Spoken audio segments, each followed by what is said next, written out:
El rey Enrique VIII es probablemente el más legendario y famoso de todos los reyes de Inglaterra. Durante su largo y agitado reinado, desmanteló las estructuras administrativas y religiosas de la Edad Media y modeló un Estado nacional moderno a su medida.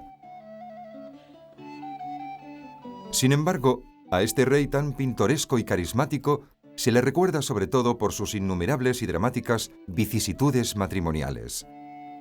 Los fracasos de sus matrimonios provocaron el infortunio de al menos 5 de sus reinas y de 2 de los más inteligentes ministros de la corona. Esta es, pues, la historia de Enrique VIII, el rey que tuvo 6 esposas. Enrique VIII era el hijo menor de Enrique VII, el rey que junto con su mujer Isabel de York fundó la dinastía de los Tudor. Enrique VII conquistó la corona de Inglaterra en la sangrienta batalla de Bosworth en 1485, en la que finalmente derrotó al rey de York, Ricardo III. Su hijo Enrique nació en el Palacio de Greenwich en 1491 y pasó la mayor parte de su adolescencia en estos idílicos parajes. Tras la desafortunada muerte de su hermano mayor Arturo, en 1502 fue nombrado príncipe de Gales. En 1509, cuando finalmente sucedió a su padre en la corona, en Inglaterra existía un fuerte malestar debido a la insoportable carga fiscal impuesta por su padre. La corte real, tras varios años de gobierno de un prudente pero mezquino rey viudo, había caído en una profunda depresión y resultaba obvio que todo el país necesitaba un cambio después de los 24 años de austeridad del reinado de Enrique VII. Por tanto, la ascensión al trono del nuevo rey fue recibida con gran optimismo y entusiasmo. Todo el país pareció impregnarse del ambiente esperanzador que acompañó a la sucesión del trono, encarnada por su atractivo y atlético nuevo príncipe. Uno de los cortesanos del rey, Lord Mountjoy, resumía esta atmósfera jubilosa en una descripción llena de alabanzas hacia el nuevo monarca. Si pudierais ver cómo la alegría por tener un príncipe tan magnífico nos invade, cómo ponemos en su vida las más grandes esperanzas, no podríais contener vuestra dicha. La extorsión ha sido desterrada y la liberalidad distribuye la riqueza con mano pródiga, ya que nuestro rey no piensa en oro o joyas, sino en la virtud, la gloria y la inmortalidad. Hace poco me dijo, desearía ser más sabio, a lo que yo le respondí, no esperamos de nuestro rey que nos demuestre su gran amplitud de conocimientos, sino simplemente que apoye el estudio. Con toda seguridad, replicó, puesto que sin eruditos apenas podríamos vivir. ¿No es la observación más inteligente que podría hacer un príncipe? Sir Tomás Moro, quien más tarde sirvió a Enrique como Lord Canciller, apenas podía refrenar su entusiasmo por el nuevo rey. Tiene el don de hacer sentir a cada persona que le tributa un favor especial, igual que las viudas de Londres que rezan ante la imagen de Nuestra Señora en la torre, hasta que alguna de ellas cree que le sonríe a ella. Algunos años más tarde, Tomás Moro vería las cosas de forma muy diferente. Siendo un hombre de profundas convicciones, no acató la orden de Enrique de abandonar sus creencias católicas cuando el rey perseguía sus ambiciones políticas personales, y este rechazo le costaría la vida. Pero en estos primeros años de su reinado, tan optimistas y venturosos, Enrique ya empezaba a manifestar inquietantes indicios del autócrata despiadado y todopoderoso en que se convertiría con los años. Estoy contento con lo que tengo. Únicamente deseo gobernar a mis súbditos. No obstante, no permitiré a nadie que tenga el poder de gobernarme, ni nunca toleraré una circunstancia similar. El regocijo del pueblo aumentó aún más con la noticia de que la futura esposa de Enrique sería Catalina de Aragón, la popular princesa española que había estado casada con Arturo, su hermano mayor. Tras la trágica muerte de Arturo, Catalina inmediatamente pasó a ser la prometida de Enrique, el nuevo príncipe de Gales, con el fin de preservar la importante alianza establecida con España. Hija de Isabel de Castilla y Fernando de Aragón, Catalina era una joven atractiva, orgullosa y alegre que se había adaptado bien a las costumbres de la corte inglesa. Ahora que ya era rey, Enrique deseaba confirmar lo antes posible su compromiso matrimonial con una rápida boda. Seguramente no se trataba solo de un matrimonio de conveniencia, puesto que la joven pareja dejaba entrever un amor y un afecto genuinos. Aunque fuera libre, la elegiría para hacerla mi mujer antes que a cualquier otra. La felicidad del rey fue completa cuando el día de Año Nuevo de 1511, su mujer trajo al mundo un varón aparentemente sano, que se llamaría Enrique. El rey, rebosante de alegría, realizó un peregrinaje de agradecimiento al santuario de Nuestra Señora de Walsingham y dispuso la realización de toda una serie de lujosas celebraciones que culminaron con un torneo de 2 días en Westminster. Pero la dicha del rey y la reina duró muy poco, porque 10 días más tarde, el príncipe infante cayó enfermo y murió. Para Enrique supuso un duro golpe, pero tras un periodo de luto público y profundo, se obligó a hacer frente de nuevo a los asuntos de Estado. En aquel momento, había cuestiones que requerían su inmediata atención. En efecto, en noviembre de 1511, Enrique había recibido una propuesta del rey Carlos I de España y el Papa Julio II para constituir una santa alianza contra Francisco I, rey de Francia. Esta nueva alianza declararía la guerra a Francia y los beneficios de tal empresa se repartirían a partes iguales. Siempre interesado en encontrar nuevos ingresos para las arcas reales, Enrique aceptó con entusiasmo esta alianza y poco después arrastró a su país a lo que podía ser descrito legítimamente como una guerra santa. Los preparativos se dejaron en manos de un miembro del clero muy capaz y ambicioso llamado Thomas Wolsey. Este llevó a cabo su cometido con unos resultados tan satisfactorios que cuando Enrique volvió de la guerra, inmediatamente ascendió a Wolsey de limosnero a primer ministro, un salto a la fama meteórico y sin precedentes. En octubre de 1515, el rey estaba tan encandilado por el brillante hijo de un carnicero de Ipswich que escribió al Papa para pedirle que nombrara a Wolsey cardenal. Antes de 2 años, Wolsey pasó a ocupar el principal cargo de la nación, el de Lord Canciller.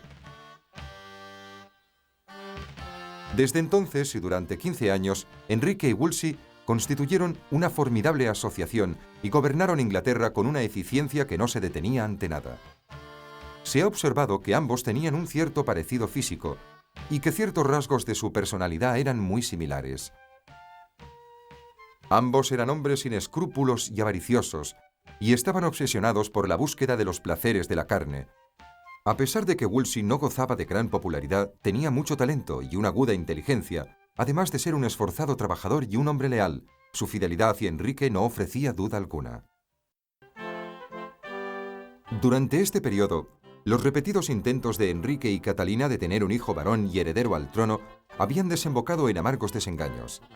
A la muerte del infante Enrique le siguió el nacimiento de un hijo muerto en 1513 y después un parto prematuro en noviembre del año siguiente.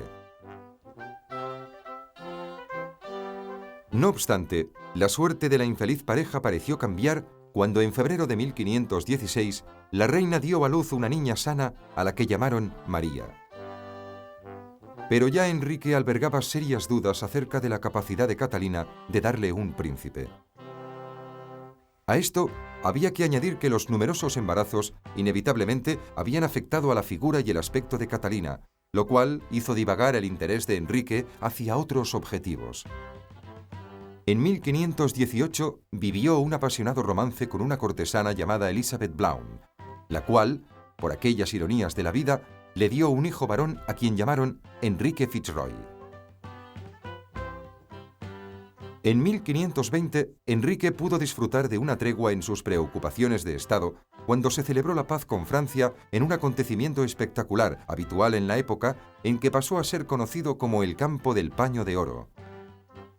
Allí, Francisco I y Enrique VIII se reunieron para consolidar su nueva amistad en una fastuosa celebración que tuvo lugar en una llanura del norte de Francia, iniciando de este modo una cordial entente, impensable unos pocos años antes. Se erigieron palacios dorados en los que durante varios días se llevaron a cabo celebraciones, banquetes y justas. La paz quedó sellada con el compromiso entre la princesa María, de tan solo 2 años de edad, y el joven delfín de Francia. No obstante, en la Europa continental, la incertidumbre religiosa y la insatisfacción seguían estando presentes, sentimientos de los que se hizo portavoz el alemán Martín Lutero, quien finalmente encendió la llama del protestantismo. La inconmensurable indignación del rey Enrique, hasta entonces un militante y devoto católico, provocada por las nuevas doctrinas e ideas que estaban suscitando un apasionado debate en toda Europa, le hizo erigirse en paladín defensor de la antigua religión. En 1521 escribió un famoso tratado en latín al que llamó con orgullo La defensa de los 7 sacramentos. Se trataba de un escrito vehemente en el cual el rey defendía con pasión al Papa y exaltaba la fe católica. Las palabras contenidas en este tratado son un testimonio del carácter visceral de los sentimientos de Enrique. ¿Qué serpiente se ha insinuado con tanta perfidia que llama a la más santa sede de Roma Babilonia y a la autoridad del Papa tiranía y se atreve a decir que el más santo obispo de Roma es el anticristo? No obstante, en este documento también aparecen algunos pasajes importantes que más tarde serían sometidos a fuertes críticas debido a su ironía. ¿Se arrepintió el rey en alguna ocasión de haber escrito tales palabras? La insípida agua de la concupiscencia se convierte por la gracia de Dios en el mejor vino. Lo que Dios ha unido, que no lo separe el hombre.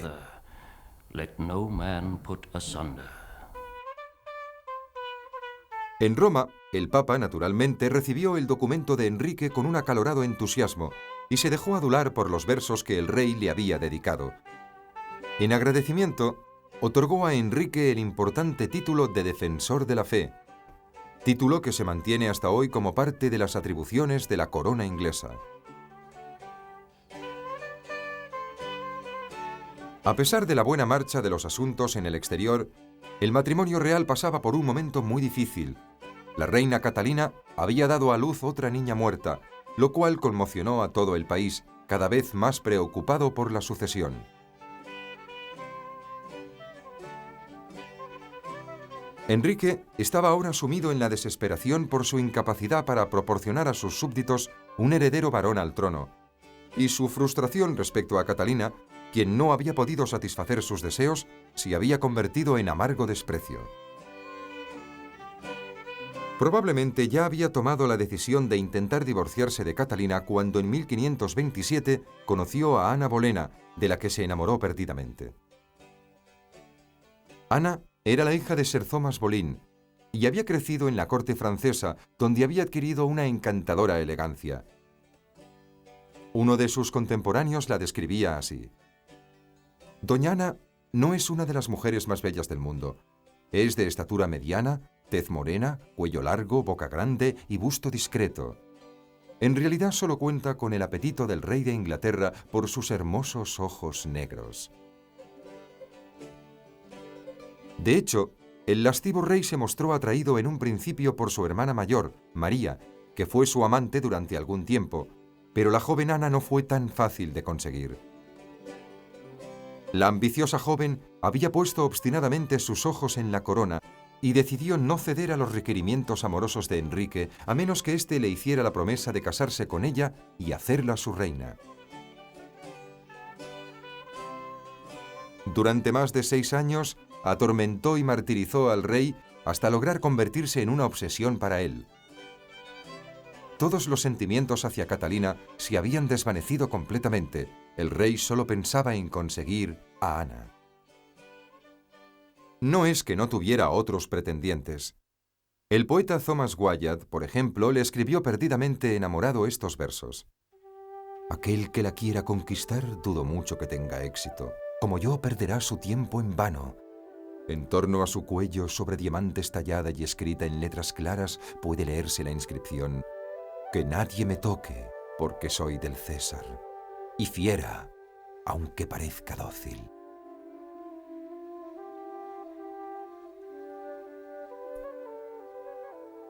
Enrique también estaba completa y desesperadamente enamorado, y el ardor de su amor crecía ante la negativa de Ana a ceder a sus insinuaciones. Hace ahora más de un año que me hirió el dardo del amor. Debería complaceros el hecho de hacerme el servicio de una amiga y amante leal, y entregaros en cuerpo y alma a mí, que he sido y seré vuestro más leal servidor.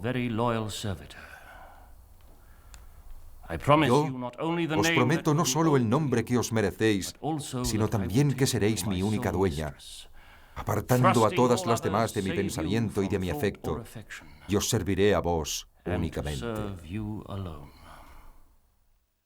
Se dice que el rey escribió la canción Mangas Verdes en honor de Ana Bolena.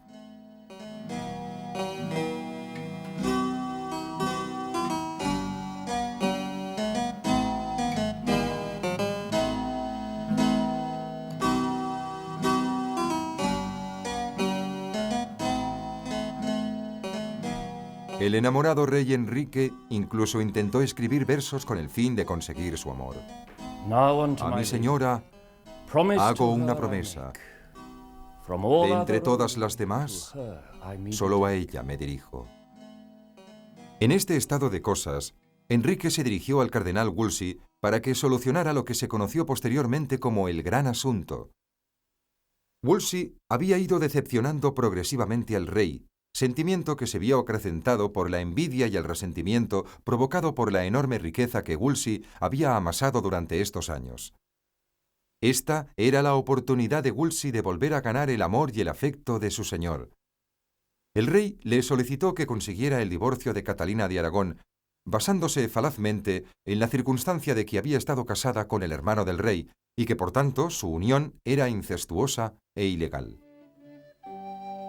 Esto no era posible sin la aprobación del Papa. La petición de Enrique iba en contra de la Iglesia Católica, no tenía precedentes y era poco probable que le fuera concedida. El oneroso cometido de Wolsey se complicó aún más cuando las inestables alianzas existentes en Europa cambiaron de nuevo el panorama político y el rey Carlos V de España, sobrino de la reina Catalina, saqueó Roma y tomó al Papa como prisionero. En estas delicadas circunstancias, era aún menos probable que el pontífice anulara el matrimonio de Catalina y se arriesgase a ofender a su secuestrador. Por ello, con el fin de avanzar una decisión, se creó una comisión para examinar todo el asunto del divorcio. Los responsables de la comisión fueron el cardenal Wolsey y el cardenal Campeggio. Naturalmente, Wolsey deseaba satisfacer la demanda del rey Enrique y obtener el divorcio, pero Campeggio postergó el asunto y en julio de 1523, en el momento en que se esperaba una sentencia, anunció que la decisión se aplazaría hasta finales del mes de octubre. Como era de esperar, el rey proyectó su cólera y su frustración con el desafortunado Thomas Wolsey, que fue la cabeza de turco sobre quien recayó su temible temperamento. Por no haber conseguido el divorcio de Enrique y Catalina, Wolsey fue destituido sumariamente de su cargo de canciller y confinado en el arzobispado de York. Lamentablemente, Wolsey cometió el grave error de pedir a Francisco I y Carlos I que intercedieran por él ante el rey. Enrique se enfureció aún más y determinó que esta acción desesperada de Wolsey era traición. En consecuencia, ordenó el arresto de su antiguo servidor y que se le condujese a Londres para hacer frente a los cargos que se le imputaban. Wolsey se encontraba de camino a Londres para ser procesado cuando murió en Leicester, evitando de este modo su segura ejecución. La caída en desgracia de Wolsey fue tan espectacular como lo había sido su escalada al poder. En julio de 1531, Enrique salió del castillo de Windsor en secreto para ir de caza con Ana. Nunca más volvería a ver a su mujer Catalina, a quien se le ordenó que se trasladase a la antigua casa de Wolsey en The Moor, Chelsea, y además se le prohibió escribir al rey o ver a su hija, la princesa María. Para la desconsolada reina, que era tan solo una desvalida marioneta en el juego del poder, esta presión fue más de lo que podía soportar. Así se confió a una de sus damas de honor. Mi sufrimiento bastaría para justificar el asesinato de 10 hombres, más aún cuando soy una mujer desventurada que no ha hecho ningún daño. Soy la mujer legal del rey y mientras yo viva así será. Y así lo declara en The Moor, separada de mi marido, sin haberle ofendido en ningún modo, Catalina, la reina desgraciada. Completamente frustrado por la ausencia de resultados en el proceso de divorcio, pero todavía firmemente determinado a conseguirlo, la paciencia del rey para con el Papa y la Iglesia Católica se iba agotando. Además, por todo el país se había ido extendiendo una sensación generalizada de malestar en relación con la Iglesia.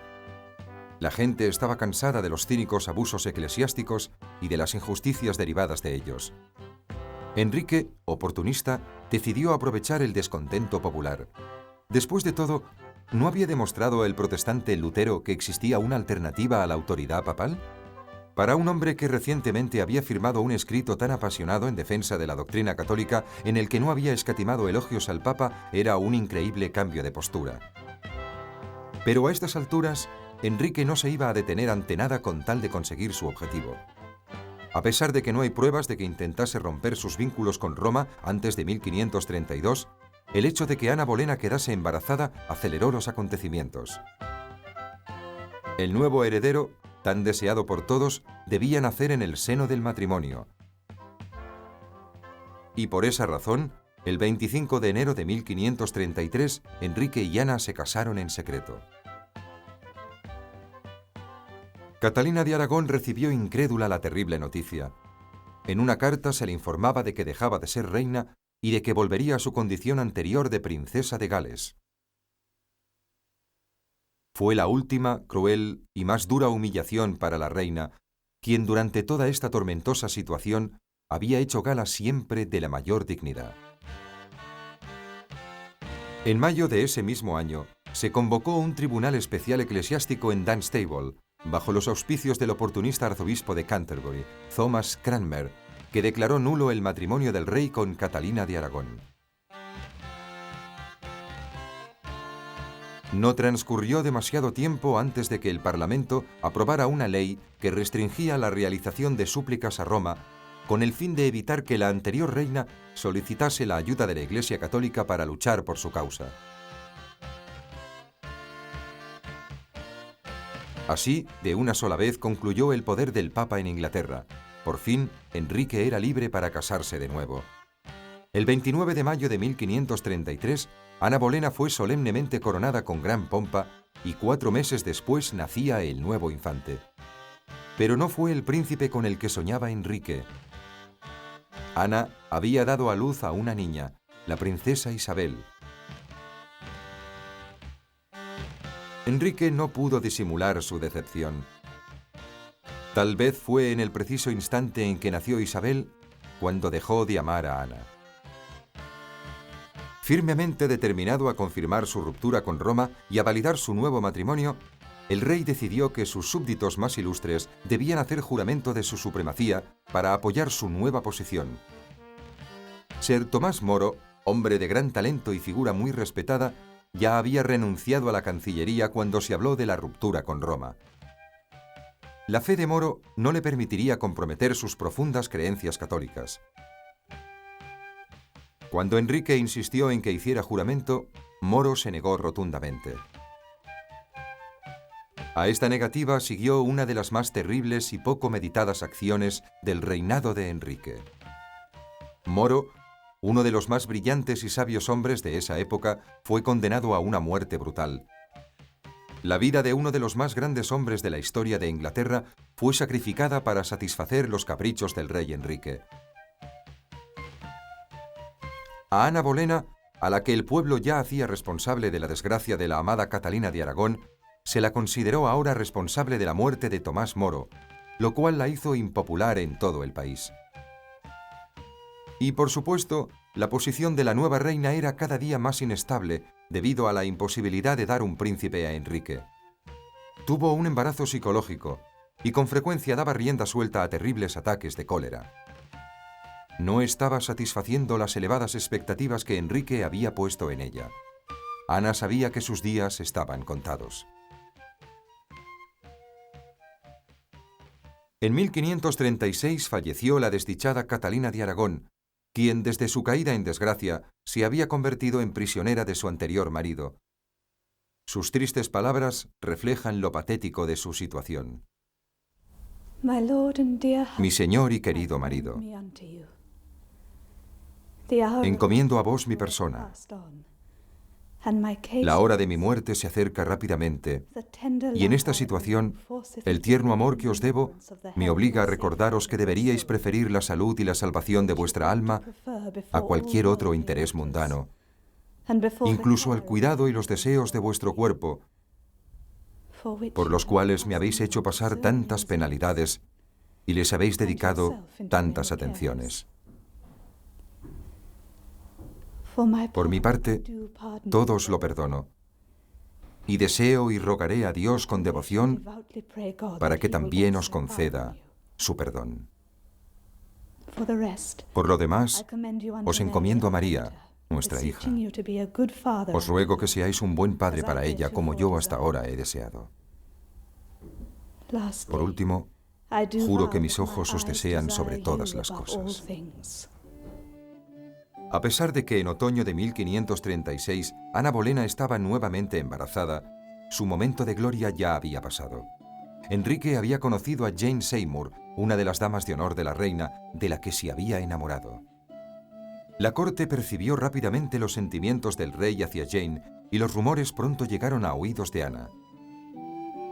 Hacía tiempo que Enrique ya no estaba enamorado de su reina y no se preocupaba por disimular sus sentimientos. En 1536, Enrique fue herido de gravedad en un torneo. Al conocer la noticia, la reina Ana entró en estado de shock y, como consecuencia, perdió al hijo que estaba esperando. La pérdida del niño selló definitivamente su destino. Inmediatamente, Enrique encomendó a su tío, el duque de Norfolk, y a su ministro de más confianza, Thomas Cromwell, que buscaran la manera de deshacerse de la reina para que él pudiera casarse con Jane, su nuevo amor. Mientras tanto, Jane Seymour presionaba a su real pretendiente, negándole sus favores hasta estar segura de conseguir la corona. En una ocasión, Enrique envió a Lord Mountjoy con un presente pecuniario, pero ella únicamente besó la carta que acompañaba el presente y se la devolvió sin ni siquiera abrirla. De rodillas ante el mensajero, le pidió que dijera al rey en su nombre que era una dama prudente, de una buena y honorable familia, una mujer de reputación intachable para la que no había nada más preciado en este mundo que su honor, que no mancillaría por nada del mundo. Por último, declaró que si el rey deseaba enviarle dinero, le ruego que lo haga solo cuando Dios encuentre para mí un buen marido para desposarme. El duque de Norfolk y el nuevo primer ministro, Thomas Cromwell, llevaron a cabo su cometido despiadada y concienzudamente. Acusaron a Ana de haber tenido aventuras con nada menos que 5 de sus cortesanos, entre ellos su hermano, Lord Rochford. A su debido tiempo, se obtuvo la confesión mediante tortura de Mark Smeaton, un músico de la corte, que confirmó las sospechas de Norfolk y Cromwell. 3 días después de que sus supuestos amantes hubieran sido condenados por adulterio con Ana, la reina fue juzgada ante un tribunal. Acusada de participar en una conspiración para asesinar al rey al prometer a uno de sus amantes que se casaría con él, ya estaba prácticamente condenada antes de que comenzase el juicio. No obstante, Ana aceptó su destino con la dignidad de una verdadera reina. No defiendo que siempre le haya mostrado la humildad que su bondad hacia mí merecía. Confieso que he cultivado celos y sospechas y que no he sido lo bastante discreta y sabia para disimularlos. Pero Dios sabe, y es mi testigo, que no he pecado contra Él de ningún otro modo. No crean que digo esto con la esperanza de prolongar mi vida. Dios me ha enseñado a aceptar la muerte y Él reforzará mi fe. En cuanto a mi hermano y a los demás injustamente condenados, yo misma sufriría gustosamente varias veces el suplicio con tal de restituirles la libertad. Pero puesto que es la voluntad del Rey, les acompañaré de buen grado en la hora de la muerte, con la seguridad de que viviré con ellos una vida eterna y en paz.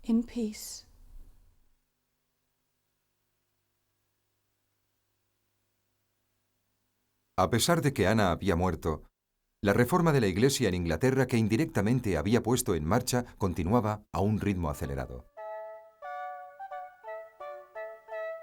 Entre 1534 y 1535 se llevó a cabo un estudio sobre las riquezas de la Iglesia conocido como Valor Ecclesiasticus. En él se hacían patentes los bienes que podían confiscarse a la Iglesia para las reales arcas. El año siguiente, el Parlamento abolió todas las instituciones religiosas cuyos ingresos netos eran inferiores a las 200 libras anuales. Todas sus tierras y riquezas pasarían a manos del rey.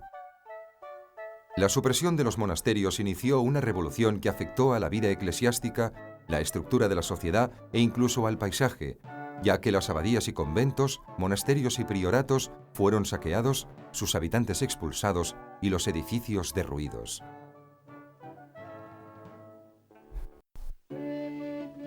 A finales de mayo de 1536, cuando solo había transcurrido un mes desde la ejecución de Ana Bolena, Enrique tomó a Jane Seymour como su esposa y nueva reina. Su lugar en el corazón de Enrique parecía asegurado cuando el 12 de octubre de 1537 dio a luz un niño sano tras un parto difícil que duró más de 3 días con sus noches. A pesar de ello, aparentemente parecía haberse recuperado bien, como mínimo lo suficiente para escribir con orgullo a Thomas Cromwell las siguientes palabras: hemos traído al mundo a un príncipe concebido en el más legítimo matrimonio entre mi señor, su majestad el rey, y nos.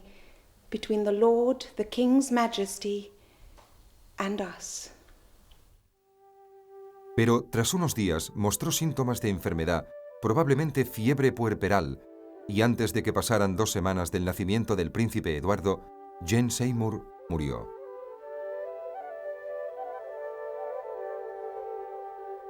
Se dice que Enrique amó a Jane por encima de sus demás mujeres y que su muerte le dejó realmente desconsolado. Con el paso de los años, dispuso que a su muerte colocaran su propio féretro al lado del de ella, lo cual demuestra su afecto hacia la madre de su único hijo varón. Con todo, la peste y la viruela asolaban el país, por lo que el rey creía que no podía estar tranquilo con un solo hijo varón y decidió buscar otra prometida. A la vista de su historia reciente, no es de extrañar que muchas de las posibles jóvenes candidatas dieran respuestas evasivas. En cualquier caso, la política nacional del rey fue un factor determinante en la elección de su futura mujer. El éxito de la supresión de los monasterios había allanado el camino para el desmantelamiento de instituciones de mayor envergadura. Obviamente, las acciones de Enrique provocaron la indignación de los monarcas católicos extranjeros, y como consecuencia, el 18 de junio de 1538, Carlos V de España y Francisco I de Francia firmaron una tregua y se comprometieron a reprimir conjuntamente la herejía protestante. Al mismo tiempo, el Papa Pablo III promulgó una bula por la que excomulgaba a Enrique y absolvía a sus súbditos de jurarle lealtad. Como resultado de estas nuevas presiones externas, el rey vio la urgente necesidad de encontrar otros aliados protestantes poderosos y en los que pudiera confiar. Por esta razón, el matrimonio con una princesa alemana se consideró como la opción más favorable. Para ayudar al rey en su elección, se encargó al artista Hans Holbein que retratara a varias jóvenes de la nobleza alemana. Sin duda, la tarea de elegir a su futura esposa le parecía fácil a Enrique, y cuando examinó las diferentes posibilidades, se enamoró del retrato en miniatura de Ana de Cleves, realizado por Holbein. Desafortunadamente, el artista había exagerado los encantos teutónicos de la princesa alemana. Ya enamorado de su imagen, Enrique se obsesionó con esta unión y en septiembre de 1539 se firmó el compromiso matrimonial. Sin embargo, cuando Ana finalmente se presentó ante Enrique, este no pudo disimular su amarga decepción ni su intensa cólera, puesto que se sentía engañado y humillado. Amonestó a sus cortesanos de la siguiente manera: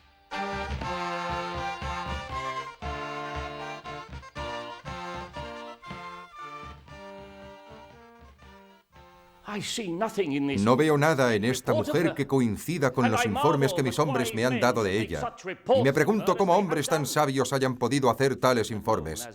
Si hubiera sabido todo lo que sé ahora, ella nunca hubiese pisado este reino. Se dice del rey que se había referido a su nueva prometida como la yegua de Flandes. Se rumorea además que se pasó la noche de bodas jugando a las cartas con ella para evitar cualquier tipo de intimidad. Esta historia puede que sea falsa, pero en cualquier caso resume perfectamente los sentimientos de Enrique hacia su nueva reina. Ana sufrió una humillación innecesaria, puesto que el rey simplemente no tenía ningún interés en disimular su desagrado. Por sus pechos y su vientre no parece una doncella. Cuando la siento a mi lado me afecta de tal modo que no tengo voluntad ni valor para proseguir. La desafortunada Ana, sola y rechazada en un país extranjero, pronto se convirtió en una figura solitaria e infeliz.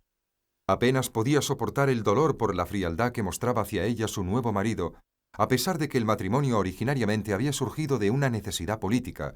Así se confió a una de sus damas de honor. Cuando viene a la cama me besa y me toma la mano diciendo «Buenas noches, mi amor». Por la mañana me besa y se despide de mí diciendo «Adiós, querida». ¿No es esto suficiente? He kisses me and biddeth me farewell, darling. Is not this enough?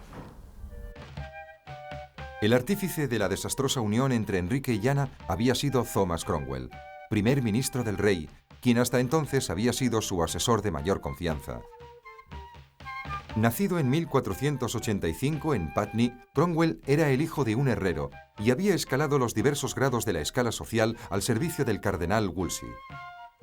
Mientras que a otros hombres del rey, como Sir Tomás Moro, su conciencia les había impedido ayudar al rey a divorciarse de Catalina de Aragón, Cromwell finalmente lo consiguió.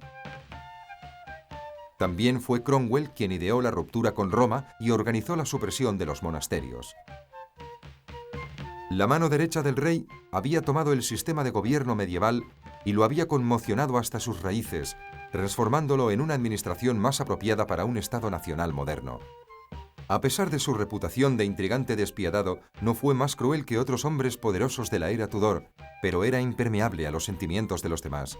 No permitía que nadie se interpusiera en su camino. Sin embargo, a pesar de sus grandes e innegables logros, no consiguió desembarazar a su señor de la yegua de Flandes, y por eso Thomas Cromwell pasó a engrosar la larga lista de hombres brillantes que fueron sacrificados únicamente por satisfacer los caprichos de un rey Enrique cada vez más irracional. Las ansias del rey por librarse de Ana de Cleves se vieron incrementadas por la joven casadera Catherine Howard, una de las sobrinas del duque de Norfolk, cuyo considerable atractivo físico había llamado la atención de Enrique en la corte.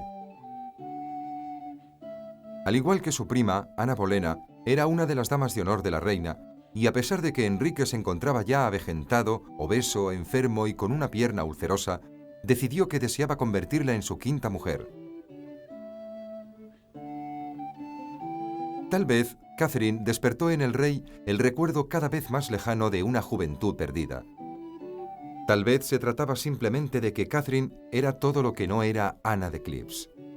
En julio de 1540, Enrique se divorció de Ana de Cleves y se desposó con Catherine Howard. Como de costumbre, por las buenas o por las malas, de forma legal o no, consiguió lo que quería. Se había librado de Ana y su nueva mujer era una joven atractiva y vivaracha. Lamentablemente para Enrique, y por supuesto también para Catherine, el último matrimonio del rey no funcionaría como había planeado el rey. No pasó demasiado tiempo antes de que el desequilibrio casi patético entre los dos cónyuges desembocara en desavenencias. Catherine Howard murió decapitada acusada de adulterio y traición el 13 de febrero de 1542, y el abotargado, enfermo y desilusionado Enrique se entregó a la política extranjera para olvidar su dolor y humillación. Sus ejércitos derrotaron de manera aplastante a los escoceses y a su rey Jaime V en Solway Moss, una victoria que levantó el ánimo de Enrique. Además consiguió firmar un tratado con Carlos I de España para formar una alianza contra Francia. Toda esta frenética actividad le dio de nuevo la seguridad a Enrique para considerar la idea de buscar a su sexta mujer. La mujer en la que Enrique puso sus ojos era Catherine Parr, de 31 años, quien había estado casada con un anciano inválido, Lord Latimer. En la época Tudor no era una costumbre habitual que las mujeres casadas aceptaran regalos de otros hombres, pero existen pruebas de que Enrique encargó vestidos de estilo italiano para ella y le envió magníficos regalos que no pudo menos que aceptar.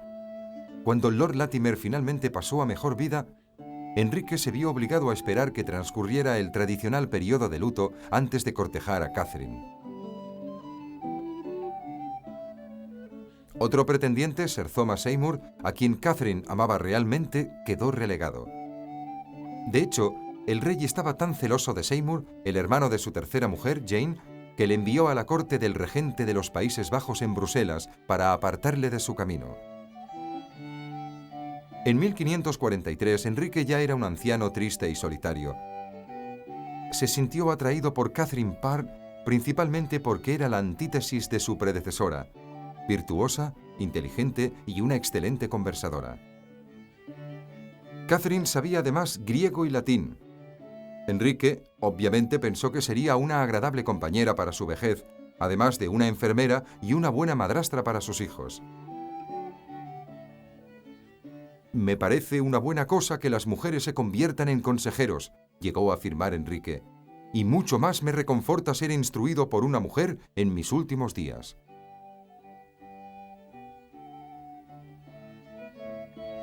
De este modo, en julio de 1543, la pareja celebró su matrimonio en la capilla cortesana de Hampton, y Catherine Parr se convirtió en la sexta y última mujer de Enrique.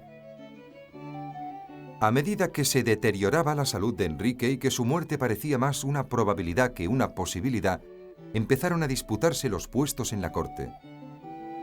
El principal aspirante al poder se reveló en la figura de Edward Seymour, Lord Hertford, tío del príncipe Eduardo, quien por voluntad de Enrique VIII pasó a ser uno de los 4 consejeros de la regencia del joven príncipe Eduardo. El rey Enrique VIII exhaló su último suspiro en el Palacio de St. James, en Londres, el 28 de enero de 1547, y el gran símbolo de la época Tudor, un rey acorde con la gran tradición, finalmente desapareció. Acompañándole en sus últimos momentos, estuvo en la cabecera de su lecho el arzobispo Cranmer, tal vez el único amigo y sirviente que había sobrevivido a aquellos magníficos tiempos de la década de 1530. El viejo soberano, a quien algunos habían considerado indestructible, murió a los 55 años. Su extenso reinado se había prolongado durante casi 38 años. Y así acabó el reinado del monarca más pintoresco y controvertido de Inglaterra. Catherine Parr, la reina que le sobrevivió, finalmente se casó con su anterior pretendiente, Thomas Seymour, pero murió de parto el año siguiente. Fue enterrada en el castillo de Sudeley, en Gloucestershire.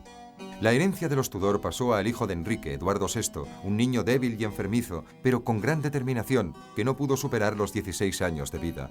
Al final, Enrique había visto realizado su mayor deseo, tener un heredero varón que le sucediera en el trono.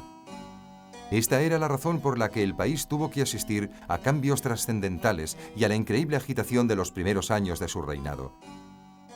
Pero para la historia popular de Inglaterra, Enrique VIII siempre será el rey que tuvo 6 esposas. Aún hoy en día, los niños recitan la cantinela que resume su destino. Divorciada, decapitada, muerta. Divorciada, decapitada, superviviente.